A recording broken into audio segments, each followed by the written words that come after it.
ቀኑ ቅዳሜ ነው። ጣቢያው ደግሞ ኤንቢሲ ኢትዮጵያ ነው። የኤንቢሲ ቅዳሜ መሰናዷችን አሁንም እንደቀጠለ ነው። የመጀመሪያ መሰናዶ ያደረግነው የስፖርት ርዕሰ ጉዳይ ለማንሳት ባልደረባችን ዘራ ያሱን እዚህ ስቱዲዮ ጋብዘነዋል። በዚህ ሳምንት የተሰሙ በተለይ ዝውውር ላይ በርካታ ጉዳዮች እየተነሱ ነው። እሱን አንድ ላይ ሰብሰብ አድርጎ ሊነግረን እዚህ ስቱዲዮ ተገኝቷልና እንኳን ደህና መጣ ዘራ። እንኳን ደህና ቆያችሁ። እንዴት ናችሁ? ቤተኛ ሆኗል እኮ እኛን እንኳን ደህና ቆያችሁኝ ከማለት ይልቅ እንዴት ናችሁ ሳምንቱ እንዴት ነበር የሚለው ይበቃል። አይ እዚህ በየሳምንቱ እኮ በቃ ኮመን ደግሞ ቦታው እንዴት እንደተመቸች እንዳትወርሰን እንጂ ግን ቅድም ስለ እንትን ስታነሱ እየሰማሁ ስለ ቡሄ ራሱ እንኳን የጉሮሮ ስፖርት ነው። አረ ጉሮሮ ስፖርት በየቤቱ እየዞርክ እኮ ለድምጻውያን እኮ ለቮካል በጣም አሪፍ ይመስለኛል። ብዙ ታለንቶች ወጥተዋል። በጣም ብዙ ሰዎች ከቡሄ በኋላ አስጨፋሪ ሆነው የቀጠሉ በዛው አስጨፋሪ ሆነው የቀጠሉ አሉ። ሙዚቀኛ የሚሆኑ ሊኖሩ ይችላሉ። ብቻ ግን ትልቅ የቮካል ስራ ነው። በዓሉ እንዳለ ሆኖ አርትና ቢዝነስ አንድ ላይ ያለበት አስጨፋሪው ነበር ወይስ ገንዘብ ሰብሳቢው ነበር? አረ ዱላ ይዤ አለ ሳንቲም አካባቢ ማያቀርበን ሰው አለ። ባይዘው ቅድም ስታነሽ እየሰማዎች ነበርና እንትን እኛ በጨፈርንበት ዘመን ስንሄድ ዳቦ ሲሰጠን በጣም ይደብረን ነበር። ምን ነው ሳንቲሙን ነበር የምንፈልገው። ሰውም ደግሞ የዛን ጊዜ የነበረውን የገንዘብ ቫልዩ ስለሚያውቅ ገንዘቡን አይሰጠንም ዳቦ። አሁንስ ሰው አሁን ዳቦ መስጠት ነው የሚቀል። ብር 50 ምናምን ነበር እኮ የቤት ኪራይ ራሱ 50 ሳንቲም እድሜያችሁ አስቀምጡታው። እኔ ስጨፍር ብር 50 ነበር እያለኝ ነው። ይሁን ግዴለ እናንተ ግን ያው ቡሄም የሆነ ስፖርታዊ እንትን ነገር አለው። ይሄ ከቢዝነስ አንግል ካየኸው እንቅስቃሴውን መዞርበትን ብዙ ኮንሴፕት አለው። የስፖርትም የአርትም የቢዝነስም ሁሉም አለውና እያለ ነበር ፈይሰል። እንደውም በነጭ ላባችን የምናገኘው ገንዘብ ነው እያለ ነበር። በጣም እኮ ብዙ ቤት ነው የምትዞረው። በጣም በተለይ ደግሞ ሰፈር ተራራ የሚበዛበት ከሆነ ተራራማ ከሆነ አለቀለ በቃ የእግር ጡንቻ ምናምን ሳጨፍር ብዙ ሳጨፍር ማይሰጠም ሰው። ግን አንድ ሌላ በጣም የሚገርመኝ ኤክስፒሪየንስ ልንገር። ለምሳሌ ዘንድሮ የሆነ ቤት ጨፈር ካደለ እግዚአብሔር ይስጥልኝ ተብለህ ከተመለስክ በሚቀጥለው አመት እዛ ቤት አትሄድም። ይሄ ኤክስፒሪየንስ በጣም ይገርመኛል። ያው እነሱ በሆነ አጋጣሚ ነው የዛን ሰዓት እግዚአብሔር ይስጥልኝ ወይ ደግሞ ሰው በስቶባቸው ሊሆን ይችላል አድርሰናልና እንትባላል አይደለ? በሚቃይ እነሱ ቤት እኮ አይሰጡም። እዛም ማን ግን የሚመስል አሁን እግዚአብሔር ይስጥልኝ የሚል ስለሚመስል እግዚአብሔር እንዲሰጥ አፈልግም። የሚበልጠው እኮ እግዚአብሔር የሚሰጠው ነው። ግን የዛን ጊዜ እድሜም አለ። ያንን ማን ይረዳል? በዛ ሰዓት ታርጌት ምንድነው? ወይ ዳቦ ማግኘት ነው ወይ ደግሞ ሳንቲም ማግኘት ነው። እግዚአብሔር ይስጥልኝ የምትለዋን ነገር በዛ እድሜ በእውነት አታስበው። ግን ትልቁ ደግሞ ምርቃት እሱ ነው። ግን እግዚአብሔር ይስጥልኝ ስንባል አኩርፎች ጭንቅላታችን እየነቀ ነገር በሚቀጥለው አመት አረ እነሱ ቤት አይሰጡም አንድም ይባላል። በነገር ላይ ለሌሎች ሲሰጥ ደግሞ ታያለ። በነገር ላይ እኛ አሁን እግዚአብሔር ይስጥልኝ የሚሉ ሰዎች ምናምን ልጅ ሆነን በጣም ስርዓት ምናምን በፊት ትኩረት ይሰጠው ነበር አይደለ? ትልቅ ሰው ማክበር እና የሆነ ሼም ምናምን ይዘናል ሀፍረት ምናምን ይዘና አይነት ሰዎች ነበርና እግዚአብሔር ይስጥልን ስንባል አረ ችግር የለውም ምናምን ምንድነው ሼም ይዞን ማለት ነው። ያሁኑ ዘመን ትውልድስ እግዚአብሔር ይስጥልን ሲባል ምናልባት አይ አንቺ ተቀብለሽ ከሱ ብትሰጪኝ ይሻላል የሚሉ ብዙዎች ናቸው። ባይዘው ሌላው ግን አንድ ማንሳት ያለብን ነገር ቤተሰብ ራሱ እንደዚህ ቡሄ ለመጨፈር መሄድን ሲያቅ በኔ ዘመን ማለት ነው ሳንቲም እንዳትቀበሉ ተብለ ነው የምትላከው። ሳንቲም እንዳትቀበሉ በቃ ከተቀበላችሁ ለበዓሉ ድምቀት ሲባል ዳቦ ምናምን እንድትቀበል ነው። እኛ ግን ከሱ በተቃራኒ ነበር የምናስበውና ሳንቲምም ስንሰባሰብ ከተከፋፈለን በኋላ ቤተሰብ እንዳያይ የምንጠነቀቀውን ጥንቃቄ በጣም ያው እሱ በጥሩ ስነ ምግባር እንድታድግ ከመፈለግ የተነሳ ነው። አሁን ላይ ግን የሚጨፍርም የለም ማለት በጣም ቁጥሩ እየቀነሰ መጥቷል። ከዳቦ ይልቅ ገንዘቡን መስጠትም ቀላል የሆነበት ዘመን ላይ ደረሰን ይመስለኛል። እና ኤኒዌይስ የዘንድሮ ቡሄ ደግሞ ምን ሊያሳየን ይችላል የሚለው ነገር የሚገርመው ስፖርትን በቡሄ አዋስተን የጀመርነው የስፖርት ጋዜጠኞች ሌላም ወሬ ሲያወሩ በጣም አሳምነው እኔ ሌላ ነው የቡሄው ይሄ ቢዝነስ ወይም ከስፖርቱ ጋር ስለሚጠጋጋ እንደው ጠለቅ ያለ እውቀት እንዳለ ዛሬ ከዚህ ጋር አስተያየተናል። ምን ማሸት ያስፈልጋል? በጣም በነገራችን ላይ ሰፈሬ ያደኩት ፈረንሳይ ለጋሲዮን ነው። እና ፈረንሳይ ለጋሲዮን ደግሞ ሰፈሩ ዳገታማ ነው በጣም እነ ሚስተር እንትና ቤት ለመሄድ ተራራ አቋርጠሽ ምናምን ነገር ዳገት ወርደ ነው። እና አሁን እኔ ግሪን ጡንቻ በተመለከተ ማመን ነው የሚከብድ። የቡሄ ተጽማል ቡሄን አንስተን በዚህ ውስጥ ስፖርቱን ዘነጋ ነው እንዴት ያለ ነገር ነው አይዘነጋም ስፖርቱማ እንደ የመጣውበት ዋናው ጉዳይ ምናልባት ቢዝነሱን እያልክ ቅድም እያነሳ ስለነበረ በጣም በብዙ ሲነሱና ሲወሩ የሰማናቸው ጉዳዮች ነበሩ ሰሞኑን ከደም ዝውውር ይልቅ የተጫዋቾች ዝውውር በስቷል እየተባለ ነውና እንዴት ነው ጉዱ የሚገርምሽ ይሄንን ጉዳይ አንድ የመረጥኩበት ምክንያት ወይም ብናወራበት ብዬ ያሰብኩት አይ ቲንክ ሰኞ ዕለት ይመስለኛል ማታ ዜና በቤ ከወጣው በኋላ አንድ ሰው ቴክስት ላከልኝ እና ይሄን ዜና ስሰራው ያልገባኝ ነገር አለ ብሎ ጠየቀኝ እና ጥያቄው ምንድነው ከብሩኖ ጉማሬሽ ከሚባል ለአርሰናል የፈረመ ተጫዋች አለ ከሱ ጋር ተያያዥነት ያለው ነውና ደሞዙ ከ250 ሺህ እስከ 300 ሺህ ፓውንድ ይደርሳል የሚል ነገር ተናግረሃልና ለምንድነው ፊክስድ የሆነ ቁጥር ያልተቀመጠው የሚል ጥያቄ ጠይቆኛል እና እውነቱን ነው በጣም ነው የገረመኝ እና ይሄን ጉዳይ አይ ቲንክ ብዙ የስፖርት ቤተሰቦች ሊያውቁት ይፈልጋሉ ብዬ ስላሰብኩኝ ይሄንን ጉዳይ አንደመርጫለሁ ከዛ ውጭ ደግሞ ሌሎች ምን አነሳቸው ነገሮች ይኖራሉ ሰኞ ዕለት የብሩኖ ጉማሬሽን ጉዳይ ስናነሳ ከ250 ሺህ እስከ 300 ሺህ ፓውንድ ሳምንታዊ ደሞዝ ሊያገኝ ይችላል በፊት ያገኝ የነበረው 160 ሺህ ፓውንድ ነው አርሰናል ቤት ሲመጣ ኦልሞስት ከጥፍ ወደ ለጥፍ የቀረበ ክፍያ ነው የሚከፈለው ነገር ግን ከ250 ሺህ እስከ 300 ሺህ ፓውንድ ምን ማለት ነው የሚለው ነገር እንዳልኩሽ ትንሽ ብዥታን ብዙ ሰው ጋር ፈጥሯልና እሱንም እናጥራው ብዬ ነው ጥሩ ነገርም ነው በጣም የሚጠቅም ነገርም ስላለው ነው እንትን ያልኩት እንግዲህ አሁን ያከፋፈል ስርዓቱ ፊክስድ የሆነ ፔመንት አለ እንደገና ደግሞ የቫሪያብል የሆነ ወይም ተለዋዋጭ የሆነ ፔመንት አለው ፊክስድ የሚባለው ፔመንት ቋሚ የሆነ ምንም ይሁን ሊቀርብ የማይችል አይነት ክፍያ ማለት ነው ለምሳሌ አሁን በብሩኖ ጉማሬሽ ብንወስደው ይሄ ተጫዋች በቀጣይ የውድድር ዓመት የአርሰናል ተጫዋች ነው ለተወሰኑ አመታት በአርሰናል በሚኖረው ቆይታ ይሄ ተጫዋች በተለያዩ ምክንያቶች ሊጫወትም ላይጫወትም ይችላል በመጫወቱም ባለመጫወትም እቺ 250 ሺህ ፓውንድ የምትባሏን ክፍያ አያጣትም ሶ እቺ ምንድነው ፊክስድ የሆነች ፔመንት ነች ማለት ነው የምትቀርበት አይደለችም ከዛ ውጭ ያለችው ግን 50 ሺህ ፓውንዷ ግን እንደ ፐርፎርማንስ ቤዝድ የሆነ ፔመንት ነው ወይም ደግሞ ቫሪያብል ኮስት ነው የሆነ ፕሪኮንዲሽን ይቀመጥልሻል ወይም ቅድመ ሁኔታ ይቀመጥልሻል ያንን ግብ አቺቭ ስታደርጊ የምታገኘው አይነት ክፍያ ነው ስለዚህ ያኛው አጠቃላይ ቶታል ኮስቱ ነው ማለት ነው አሁን ይሄ 300 ሺህ ፓውንድ የሚባለው ቶታል ኮስቱ ነው ማለት ነው ቦነሱና ፊክስድ ፔመንቱ ሲደመር ማለት ነው ያቺን 50 ሺህ ፓውንዷን በተለየ መልኩ ኮንሲደር ማድረግ የፈለጉበት አንደኛው ምክንያት ብዬ ማስበው ምንድነው ተጫዋቾች ከልባቸው እንዲጫወቱ ያላቸውን አቅም በአግባቡ አውጥተው እንዲጫወቱ ለማድረግ ታስቦ እንደሆነ በእርግጠኝነት መናገር ይቻላል ምክንያቱም አርሰናል ለዚህ ተጫዋች 300 ሺህ ፓውንድ ሳምንታዊ ደሞዝ መክፈል አያቅተውም ልጁ የሚገባው እውነት ለመናገር አሁን አውሮፓ ላይ ምርጥ ከሚባሉ የአማካይ ተጫዋቾች መካከል አንዱ ነው ለዚህም ነው ብዙ ክለቦች ሊያስፈርሙት ሲፈልጉ የነበረው ሶ አርሰናል 300 ሺህ ፓውንድ መክፈል አቅቶት አይደለም ነገር ግን ተጫዋቹ አቅሙ በደንብ አውጥቶ አርሰናልን እንዲያገለግል በማሰብ እንደ ቦነስ የተቀመጠ ነገር ነው ምክንያቱም ለምሳሌ 50 ሺህ ፓውንዷን ሊያገኝ የሚችለው ወይ ጎል ኳስ ቆጠረ ሊሆን ይችላል ወይ ለግብ የሚሆን ኳስ አመቻችቶ ካቀበለ ሊሆን ይችላል ወይም ደግሞ በአመት ውስጥ ሁሉንም ጨዋታ ተጫውቶ ሊሆን ይችላል ወይም 25 30 ጨዋታ ስለተጫወተ ሊሆን ይችላል ሌሎችም እንደዚህ ቅድመ ሁኔታዎች ይቀመጡና እነሱን ነገር አቺቭ ሲያደርግ የሚከፈለው ክፍያ ሶ ይሄ ተጫዋች እነዚህን ጎሎች አቺቭ ለማድረግ ሲል ያለውን አቅም አውጥቶ ይጠቀማል ማለት ነው በዚህ መሃል አርሰናል ምን አደረገ ከተጫዋቹ ማግኘት ከሚገባው ከፍ ያለ አገልግሎት እንዲያገኝ ረዳው ማለት ነው መሐመድ ሳላም ወደ ቱርክ ሲሄድ በተመሳሳይ መልኩ የተሳለፈውና ያቺ 50 ሺህ ፓውንዷ ለብቻ ተነጥላ እንደ ቦነስ የታሰበችው የተጫዋቹን ፐርፎርማንስ በአግባቡ መጠቀም የሚያስችላቸውን እድል ለመጠቀም ታስቦ ነው እና ይሄ በጣም የሚገርም የቢዝነስ ሞዴል ነው የተጫዋቾችን አቅም ለማውጣት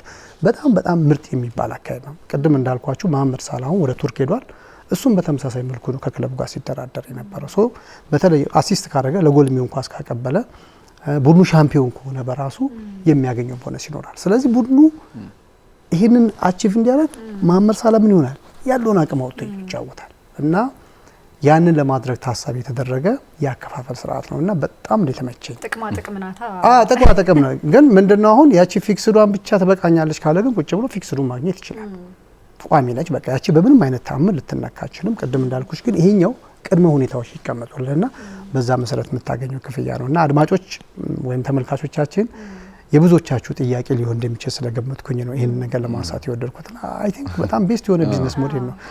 እንደዚህ አይነት ነገሮች ወደ ሀገራችን ቢመጡ ብዬ ብዙ ጊዜ እመኛለሁ።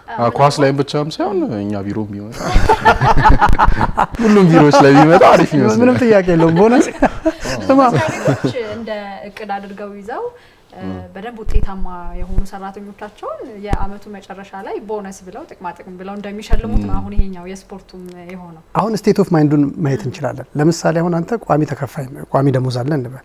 ከቋሚ ደሞዙ ባሻገር ይሄን ካረክ እንደዚህ አይነት ክፍያ ይፈጸምልሃል ተብሎ ቃል ቢገባል ከሁለቱ አንተ የሚያነሳሳ የትኛው ነው?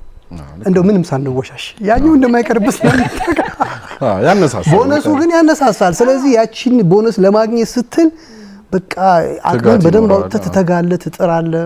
ምን የሆነ ፖቴንሻል አቅም እንኳን ባይኖርህ አቅምን አሳደገ ያንን ነገር ለማግኘት ትጣጣራለህ። እውነት ለመናገር ደግሞ የጊማሬሽ ጉዳይ ላይ በትጋቱ ከሚደነቁ ተጫዋቾች መካከል አንዱ ነው። በትጋቱ እዚህ የደረሰ ተጫዋች ነውና በቀላሉ የሚያሳካው አይነት ተጫዋች ይመስላል።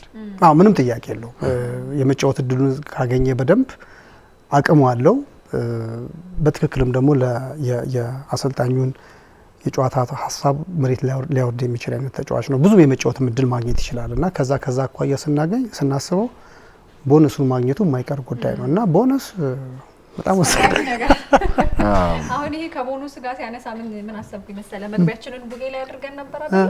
ምናልባት የሆነ ቤት ላይ ሄደው ልጆች እየጨፈሩ 5 ብር ወጥቶላቸው እንደው ቀዝቀዝ አድርገው እየጨፈሩ ቆይተው ልክ 100 ብር ሲወጣ ቡሄ ተዛማ። ይሄ ነው በቃ ምንም ጥያቄ የለውም። ፐርፎርማንስን ይጨምርልሃል። በቃ ምንም ጥያቄ የለውም። መጨመር ብቻ ሳይሆን ያለንን አቅም አውጥተህ እንድትጠቀም ያደርጋል። ሶ እንደዚህ አይነት አሰራሮች ወደ ሀገራችን እግር ኳስ ቢመጡ በጣም ጥሩ ነው ብዬ አስባለሁ። አሁን በኢትዮጵያ እግር ኳስ በነገራችን ላይ ከፍተኛ የደሞዝ ጣራ ወደ 750 ሺህ ብር ደርሷል። የተጣራ ነው የምነግርህ። ግን ይሄ ሰውዬ በቃ ፊክስድ የሆነ ፔመንት ስላለው የመጀመሪያውን አመት አመመኝ፣ ደከመኝ፣ ፈለጠኝ፣ ቆረጠኝ ያ ሊቀመጥ ይችላል። ገብቶሃል አይደለ? ግን እንዲህ እንዳይል የሚያደርግ የአሰራር ስርዓት ቢዘረጋ ደግሞ ክለቦች ለከፈሉት ዋጋ ትክክለኛውን ፕሮዳክት ወይም ደግሞ ውጤት ማግኘት የሚችሉበት እድል ይኖራል ብዬ ነው ማስበውና ፋይሰል ጭንቅላቱን ወዘወዘ 750 ሺህ ብር ነው መሰለው ደሞዙ። አስደነገጠ በጣም አይ አስደንግጦኝ አይደል? በጣም 750 ሺህ ተጣርቶ ሲለኝ ነው መጣራቱ ነው ያስደነገጠኝ። ኔቱ ቢሆን ችግር አልነበረው። ኔቱ እንትን ይላልና ቅድም ያው ምስሉ ላይ ያያየን ነው የብሩኖ ጉማሬሽ ጉዳይ ያነሳን ነበርና የዝውውር መነጋገሪያ ከነበሩ ዝውውሮች መካከል አንዱ ነው። መሀል ሜዳ ላይ ትልቅ ለውጥ አምጥቷል ማለት ይቻላል። ተጨማሪ ኃይል ነው። አርሰናል በመሀል ሜዳ የሚታማ ቡድን አልነበረም።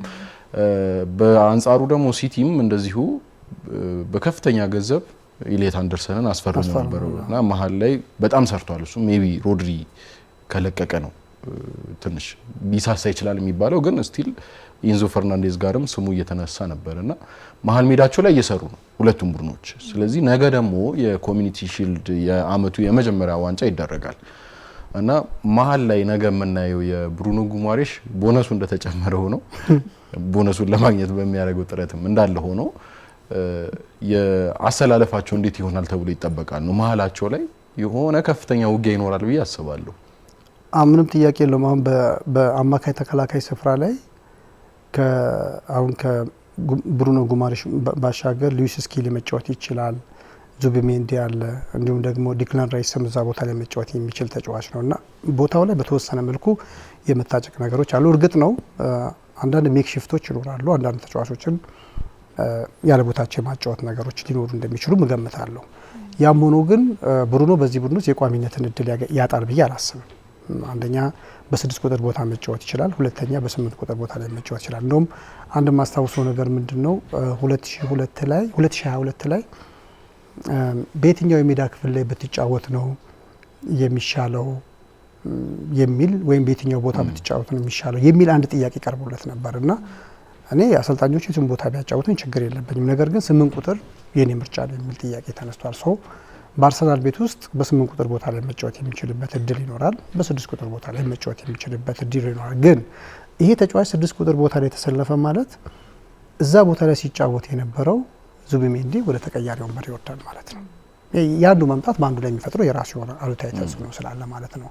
ስለዚህ እኔ ስገምት አይ ቲንክ ዙቢሜንዲ ወደ ቤንች የሚወርድ ይመስለኛል። ብሩኖ ጉማሬሽ 6 ቁጥሩን ቦታ ይዝና ከዛ ማርቲን ኦዴጋርድ አለ። ከዛ በተጨማሪ ደግሞ ዲክላን ራይስ ደግሞ አሉ በደብል 8 ቁጥር ቦታ ላይ የሚጫወቱበት እድል ይኖራል። ይሄ ማለት የጨዋታው ፎርሜሽን 4-3-3 ከሆነ ማለት ነው። አርቴታ አንዳንድ ጊዜ በባህሪው ምን ያደርገዋል? የጨዋታውን ይሄ ፎርሜሽኑን ወይም ታክቲኩን ይቀይረዋል። በሁለት የአማካይ ተከላካይ ስፍራ የሚጫወት በሁለት የአማካይ ተከላካይ ተጫዋቾች የሚጫወትባቸው አጋጣሚዎች ብዙ ናቸው። ሶ ያን የሚጠቀም ከሆነ ግን ማርቲን ዙቢሜንዲና እንዲሁም ደግሞ ብሩኖ ጉማሬሽ አብረው መሰለፍ የሚችሉበት እድል ይኖራል። ነገር ግን በተወሰነ መልኩ ከሁለቱ 6 ቁጥር ተጫዋቾች የአንደኛው ወይም ደግሞ የብሩኖ ጉማሬሽ ሚና ሊለይ ይችላል። እንዴት ነው ሊለይ የሚችለው? ከሳጥን ሳጥን እንዲጫወት በማድረግ ምክንያቱም ከተከላካዮቹ ፊት ለፊት ያለውን ቦታ ዙቢሜንዲ ይጠብቃል።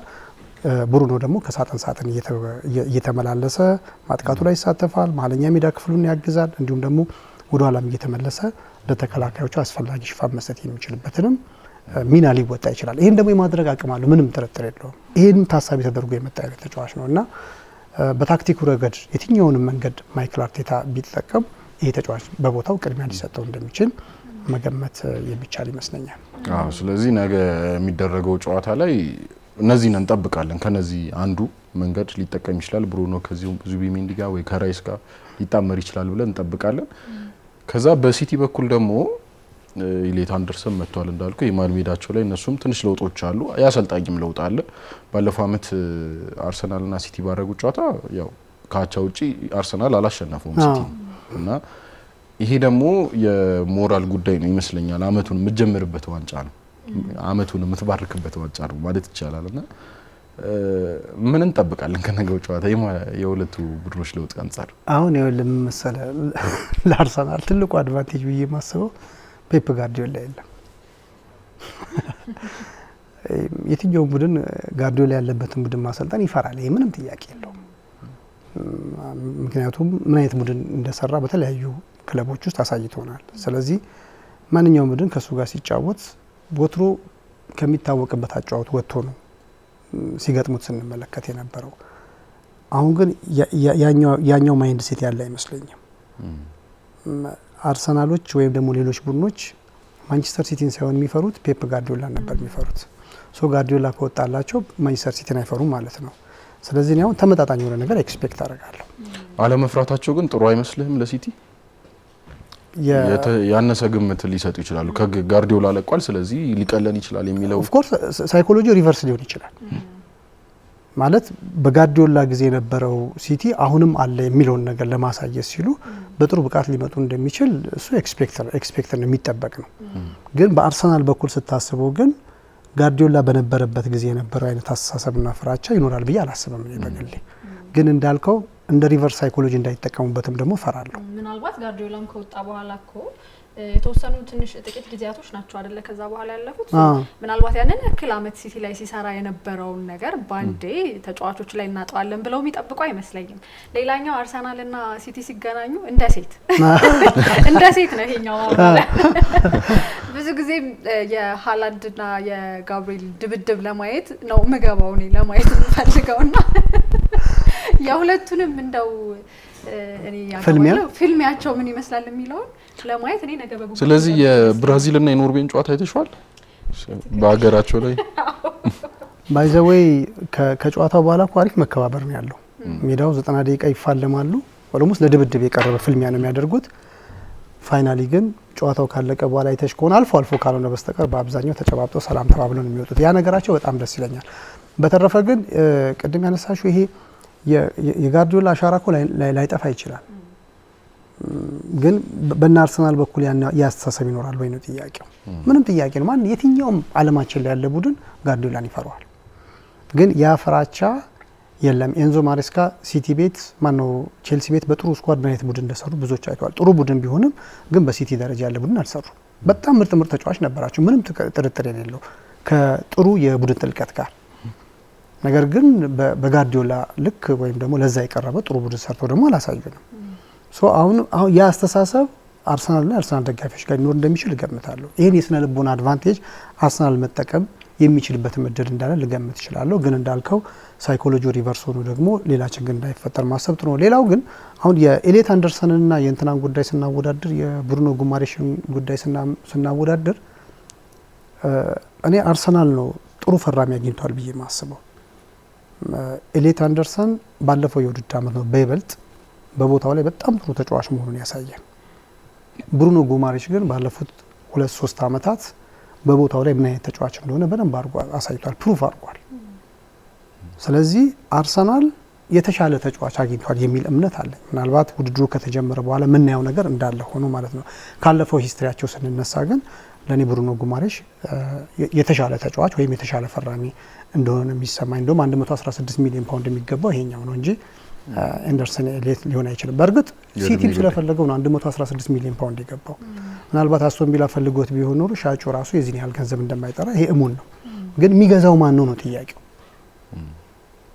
አቬሬጅ የሆነ ሰውና ሚሊዮነር ሲገዛው ዋጋ ሲወጣ ይለያያል። የመግዛት አቅምና የሚታየው። ስለዚህ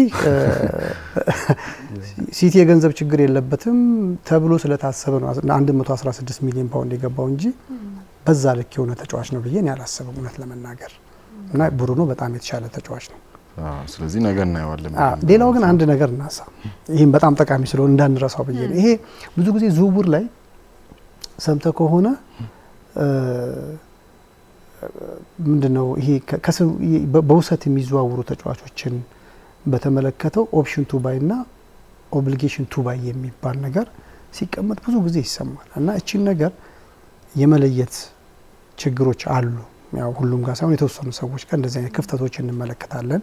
ከዚህ በፊትም ከሰዎች ጋር በዚህ ጉዳይ በጣም ተከራክሬ ስለማቅ አሁንም እሱ ላይ ትንሽ ነገሮችን ለማለት ነው። እንግዲህ ኦፕሽን ቱ ባይ ሲባል ኦፕሽን የሚለውን ነገር እንደወረደ እንኳን ብንተረጉመው ከምርጫ ጋር ተያያዥነት ያለው ነው። ኦብሊጌሽን ካለን ደግሞ ከግዴታ ጋር ተያያዥነት ያለው ነው።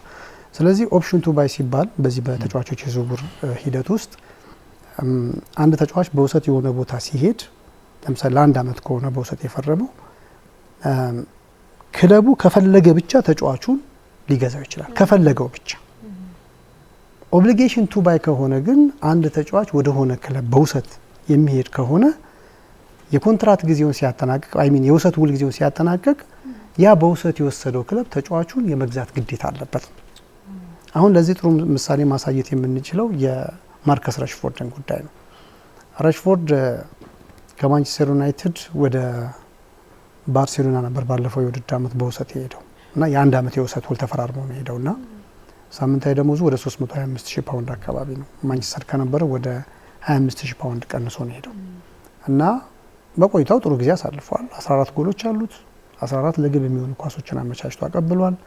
በዛ ላይ ደግሞ ማስታውሰው በአውሮፓ ቻምፒየንስ ሊግ እና በፕሪሚየር ሊግ በአውሮፓ ቻምፒየንስ ሊግ ከሪያል ማድሪድ እና ከባርሴሎና ጋር ከኒውካስል ዩናይትድ ጋር በነበረው ጨዋታ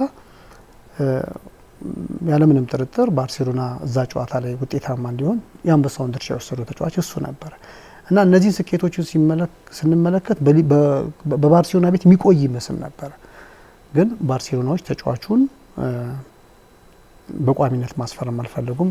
ያኔ ሲስማሙ ማንቸስተር ዩናይትድ እና ባርሴሎና 30 ሚሊዮን ዩሮ ነበር የተገመተው እና ከነበረው ሚና በመነሳት አርሰናል ማንቸስተር ዩናይትዶች በጣም እርግጠኞች ነበሩ ተጫዋቹ እዛው በቋሚነት እንደሚቀር። ግን ባልታሰበ ሁኔታ ባርሴሎናዎች ተጫዋቹን አንፈልገውም፣ ብናስፈርመው እንኳን የዝውውር ሂሳቡ በግማሽ መቀነስ አለበት የሚል አማራጭ ይዘው ቀረቡ። ያ ማለት ምንድነው? ወደ 15 ሚሊዮን ዩሮ አካባቢ እንክፈላችሁና እናምጣ። እሱ ብቻ አይደለም፣ ራሽፎርድም ደሞዙን መቀነስ መቻል አለበት። ምክንያቱም ባርሴሎና ቤት ውስጥ ሁለተኛው ከፍተኛ ተከፋይ እሱ ነው። ባርሴሎና ደግሞ አሁን ካለበት የፋይናንስ ችግር በመነሳት የዛን ያህል ደሞዝ የመክፈል ፍላጎትም ያለው ቡድን አይደለም። ሶ ያን ሁሉ አወጡ አወረዱና ራሽፎርድ ይቅርብን የሚል ነገር ወሰኑ። አሁን እዚህ ጋር ምን አይነት ጥያቄ የተነሳ እንዴ? ባርሴሎና እኮ ተጫዋቹን የመግዛት ግዴታ ነበረበት። ያኔ አግሪመንቱ ላይ በዚህ መልኩ ነው የተስማሙት። ስለዚህ ዩናይትድ አስገድዶም ቢሆን ገንዘቡ መቀበል አለበት የሚሉ ሀሳብና አስተያየቶች ሲሰነዘሩ አስታውሳለሁ። ግን እሱ አይደለም ኮንትራቱ ላይ የተቀመጠው ኦፕሽን ቱ ባይ ከፈለግ በ30 ሚሊዮን ዩሮ ትገዛዋለህ የሚል ነገር ተቀምጦ ነው የፈረመው። የአርሰናሉ የግራ መስመር ተከላካይ ሂካምፔም ወደ አርሰናል ሲመጣ በአስገዳጅ ሁኔታ አይደለም በውሰት የመጣው። አርሰናል ከፈለገ ብቻ እንዲገዛው ተደርጎ ነው ሰነዱ የተዘጋጀው። እዛ ሰነድ ላይ ያን የተቀመጠው። ስለዚህ ኦብሊጌሽን ቱ ባይ እና ኦፕሽን ቱ ባይ የሚለው ነገር በዚህ መልኩ ነው መታየት ያለበት። ዝውውሮች ላይ ብዙ ጊዜ ግራ የሚያጋባ ብዙዎችን የሚያጨቃጭቅ አንዳንዶች ሚዲያ ላይ ዜና ከሰሙ በኋላ ምንድነው ነገሩ እያሉ ጥያቄ የሚያነሱበት ጉዳይ እንደነበረ በደንብ ስለማስታወስ እሷንም እግረ መንገዳችንን ክሊር እናርጋት ብለን ነው። ግን ይሄም አሰራር ቢሆን በነገራችን ላይ ወደ ሀገራችን ማምጣት በጣም ቀላል ነው። ምንም የሚከብድ ነገር የለውም። ምንም የሚከብድ ነገር የለውም። እንደውም ክለቦቻችን ጥሩ የቢዝነስ ሞዴል እንዲኖራቸውና ከእግር ኳስ ገንዘብ ማግኘት የሚችሉበትን አሰራር እንዲከተሉ የሚያደርጋቸው አይነት አሰራር ነው። ግን ብዙዎቻችሁ እንደምታውቁት አሁን ባለው ተጨባጭ ሁኔታ የኢትዮጵያ ክለቦች በአመት ኦልሞስት ለቢሊየን የቀረበ ገንዘብ የሚወጣባቸው ነገር ግን ገቢ የሌላቸው ናቸው። በዚህ ምክንያት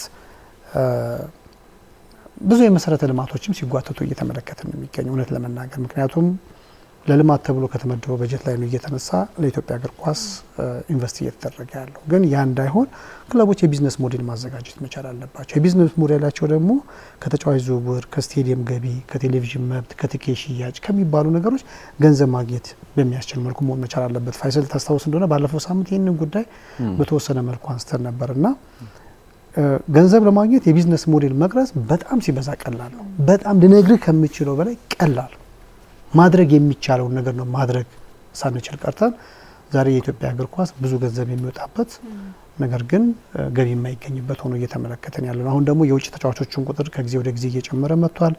አብዛኞቻቸው በዶላር ነው የሚከፈላቸው። ሀገራችን ደግሞ ከውጭ ምንዛሪ ጋር በተያያዘ ያለችበትን ችግር ያው በተወሰነ መልኩ የቢዝነስ ባለሙያዎች ሲያነሱ እንሰማለን እና ይሄ ደግሞ ጭራሽ ይባስ ችግሩን የሚያባብሱ አይነት ነገር ስለሆነ እንደዚህ አይነት ነገሮች መፍትሄ እንዲያገኙ የቢዝነስ ሞዴል አዘጋጅቶ በደንብ አድርጎ መስራት ያስፈልጋል የሚለውን ነገር ለማንሳት ፈልጌ። በጣም ይገርማል። እኔ ዘራይ ከመጀመሪያው ጀምሮ የስፖርቱን ትንታኔ ሲሰጠን ለመስማትም ለመናገርም የሚከብዱ የስፖርት ቁጥሮችን እየጠራ ነበረ የብር ቁጥሮችንና ከራሴ እየደነገጥኩ ይሄ ነገር እንዴት ነው በኢትዮጵያ ሲመታ ያልኩኝ ያባዛውት ነበር በዶላርና በጣም ከፍተኛ ብር የሚንቀሳቀስበት ነው ማለት ነው የኢትዮጵያ እግር ኳስ። በጣም በተለይ ከዝውውር ጋር በተያያዘ ባንድ ወቅት እኔም የተጫዋቾች ወኪል ሆኜ ይሄን ነገር ሞክሬዋለሁ ኦፊሻሊ ፊፋ ኤጀንት ሆኜና በጣም ብዙ ገንዘብ ነው የሚንቀሳቀስበት። ገንዘብ መቀሳቀሱ ችግር የለውም። አንተ ሰርተ ያመጣሁን ገንዘብ በፈለከው መንገድ ብታወጣ ማንም ቢጠይቅ አይገባም። ግን ከቤተሰብ ካዝና እያወጣ የምታጠፋ ከሆነ ግን የራስን ያልሆነ ነገር ለምን ታባክናል የሚል ጥያቄ ይነሳብሃል። እየበሰልክም እያደክም ነገሮች እየገቡ ሲመጡም ደግሞ ትልቅ የሞራል ጥያቄም ይመጣብሃል አይደለም። የኢትዮጵያ እግር ኳስ ላይም አሁን ደስ አይነት ነገሮች ነው እኔ በደንብ እያስተዋልኩ ያለሁትና ክለቦች የራሳቸው የገቢ ምንጭ ካላቸው በፈለጉት መንገድ ኢንቨስት ማድረግ ይችላሉ። አሁን ግን የመንግስት ካዝና እያራቆቱ በጣም ከፍተኛ ገንዘብ እያወጡ ነገር ግን የቢዝነስ ሞዴል ለማዘጋጀት አፒታይት ማጣት ግን ያስወቅሳቸዋል። እኔ ሁሉ ጊዜም በዚህ ጉዳይ ላይ ስከራከር አንድ ማነሳው ነገር ምንድነው ክለቦች ያወጡ ገንዘብ ችግር የለውም ያወጡ፣ ግን ሲያወጡ ከራሳቸው ካዝና ነው ተጫዋቾች የሚከፈላቸው። በነገራችን ላይ የተጫዋቾች የጨዋታ ዘመንም በጣም አጭር ነው። በመሀል ደግሞ እድሜ ልክን የለፋበትን እግር ኳስ በጣም በአጭር ጊዜ ውስጥ ልትወጣበት ይችላል በጉዳትና በተለያዩ ምክንያቶች። ስለዚህ ከዛ አንፃር የሚያገኙት ገንዘብ ላያስቆጨን ይችል ይሆናል። ግን ደግሞ በይበልጥ ህዝቡም ጥያቄ እያነሳ እንዳይወቅሰን ህዝቡም ቅር እንዳይለው ክለቦች የራሳቸውን የቢዝነስ ሞዴል ቀርጸው ገንዘብ ማግኘት የሚችሉበት። ምክንያቱም ይኸውልህ ገንዘብ የምታገኝበት አንዱ መንገድ ደጋፊ ነው። አሁን ደግሞ የትም ቦታ ላይ ብትሄድ በፕሪሚየር ሊግ ላይ ከሚሳተፈው 3-4 ቡድኖች ውጪ ሌሎቹ በየቦታው ብዙ በሚሊዮን የሚቆጠሩ ደጋፊዎች ያሏቸው ናቸው። ያንን ወደ ገንዘብ መቀየር የሚከብደው ለምንድን ነው? ባለፈው ብያለሁ እና በትንሽ ለምሳሌ አሁን አርባ ምንጭ ከተማ ብዙ ደጋፊ ያለ አይደለ? በአርባ ምንጭ ከተማ እግር ኳስ ክለብ ስም አንድ እስክሪብቶ አዘጋጅተህ በየትምህርት ቤቱ ብታድል ወይም ብሸጥ ምን ብትል ምንድን ምሳሌ ነው ማለት ይሄ በጣም ትንሽዬዋን ነገር ነው የነገርኩ። ደብተር ማዘጋጀት ትችላለህ፣ ስካርፕ ማዘጋጀት ትችላለህ፣ ማሊያ እያዘጋጀ መሸጥ ይችላል። እርግጥ ነው ማሊያና እነዚህ ስካርፕ የሚባሉ ሽያጮች በየክለብ ውስጥ እንመለከታለን፣ ግን የገንዘቡ ባለቤት ማን እንደሆነ ግን አይታወቅም አብዛኛው ካለ። ስለዚህ ገንዘቡን ራሱ የምትሰበስብበትና ወደ ክለቡ ካዝና የምታስገባበትን መንገድ ማስተካከል ያስፈልጋል። ከክለቦች እሱንም ባይሰሩ በግል እኮ የሚሰሩ ሰዎች አሉ። ነገር አውትሶርስ ማድረግ ይቻላል። ትክክል። አውትሶርስ እየተደረገ ይህንን ስራ መስራት የሚችል እንደውም ለሌላኛውም ሰው የስራ እድል የምትፈጥርበትም አጋጣሚ አለ እና ዞሮ እነዛን የውጭ ተሞክሮችን ያነሳሁት ወደ ሀገራችን ብናመጣቸው የሚከብዱ ስላልሆኑ ነው። አንዳንዶቹ አሉ በጣም ከባድ የሆኑ ወደኛ ሀገር ለማምጣት የሚያስቸግሩ። ቀደም ሲል የጠቀስኳቸው ግን በጣም ቀላል ወደ ሀገራችን እግር ኳስ ሲመጡ እግር ኳሳችንን ትርፋማ ማድረግ የሚችሉ አሰራሮች ስለሆኑ እዛ ላይ መሰራት አለበት የሚለው ነገር ማንሳት ስለፈለኩ ነው እንጂ ቁጭ ብለሽ ዶላሩን ከደመርሽ ቀነሽ በጣም ቁምጣ ለብሰሽ ነው የምትወጪው። ዘራይ ከስፖርቱ ጋዜጠኝነት በተጨማሪ ቢዝነስማን ብትሆን ያዋጣሃል። የጥምር ሙያ ባለቤት ሆንክ ማለት ነው ነበር። አሁን እዚህ ላይ ልናገረው እንጂ ቢዝነስ ነበር። በጣም ነው ብዙ ነገር ሞክር ያለው ግን ያው የስፖርት ጋዜጠኝነቱ የሚለቅ ስላልሆነ ያው በፓሽን የምሰራው ነገር በቀላሉ ሆድ ልታስብስ ፈልግ በጣም ተሰማኝ። አይ ግድ የለም በኳሱን ተቀልለዋለን። በቃ በጣም ነው የምናመሰግነው። ቅዳሜያችንን ደግሞ በስፖርት ወጎች እንደዚህ ድምቅ አድርገህልናል። ደግሞ በቀጣይ ሳምንት እንገናኛለን። ተመልካቾቻችን ከባልደረባችን ዘራይ ጋር እንደዚህ ያማረ ቆይታ አደረግን። ደግሞ ነገ የሚጠበቀውንም ጨዋታ እናንተም በጉጉት ታዩታላችሁ ብለን እናስባለን። ቅዳሜያችን አሁንም ወደ እናንተ መድረሱን ይቀጥላል። አብራችን ቆዩ።